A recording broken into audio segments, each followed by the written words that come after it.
Once a Gentile woman begged Jesus to heal her daughter. Jesus turned her away, calling her a dog. So how did she get her daughter healed? You'll find out in this episode. Hi, and welcome to the New Testament in a Year with the Bible Project. Today we're reading Mark chapter 7, verses 24 to 30, and we're focusing on the story of Jesus and the Syrophoenician woman. Let's read the passage. A Gentile woman from the region of Tyre heard that Jesus had come. She begged him to help her because her daughter was demon-possessed and in much pain. But he told her it's not right to take the children's bread and toss it to the dogs. She replied, "Even the dogs eat the crumbs that fall from the table." He then called her, "You are indeed a dog," which in those days was an insult. "But," he said, "because of your great faith, it will be done as you wish."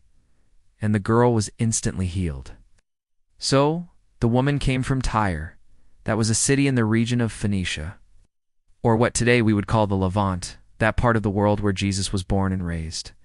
Now, she wasn't Jewish, so she was considered a Gentile, and she comes up to Jesus because her daughter is demon-possessed and in much pain, and she wants Jesus to help her.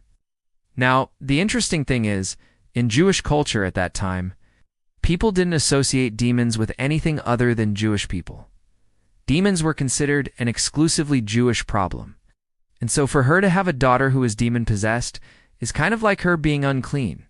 And therefore, according to Jewish law, her touching Jesus would render him unclean. That's exactly what he says to her in verse 26.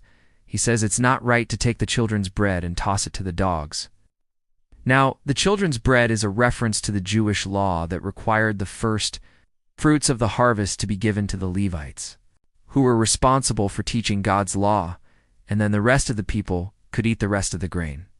So he's basically saying to her, it's not right for me to take what is meant for the people of Israel and give it to you because you read not a part of God's people. In other words, he's saying, I'm not here to help you because you're not one of us. And he even goes further. He calls her a dog, which in those days was an insult. And what does she do? She takes his insult and she turns it around and she says, yeah, but even the dogs eat the crumbs that fall from the table. In other words, yeah, I'm not worthy of your help. But if you just give me the crumbs, if you just give me the leftovers, I'll be grateful. What's amazing is that Jesus actually commended her for her faith. He said, you're really a dog, but because of your great faith, it will be done as you wish. And he healed her daughter instantly. This woman's faith is astounding to me. Despite being told that she's unclean, that her very presence makes Jesus unclean, she still comes to him and she begs for help. And what's more, she knows her worth. She knows that she's not worthy to receive help from Jesus, but she receives it anyway. This is the woman who had the most faith of all the women in Mark's gospel. Her faith is a shining example to all of us. A model of what faith looks like when we dare to believe that God can and will help us no matter how unworthy we feel. Thanks for watching.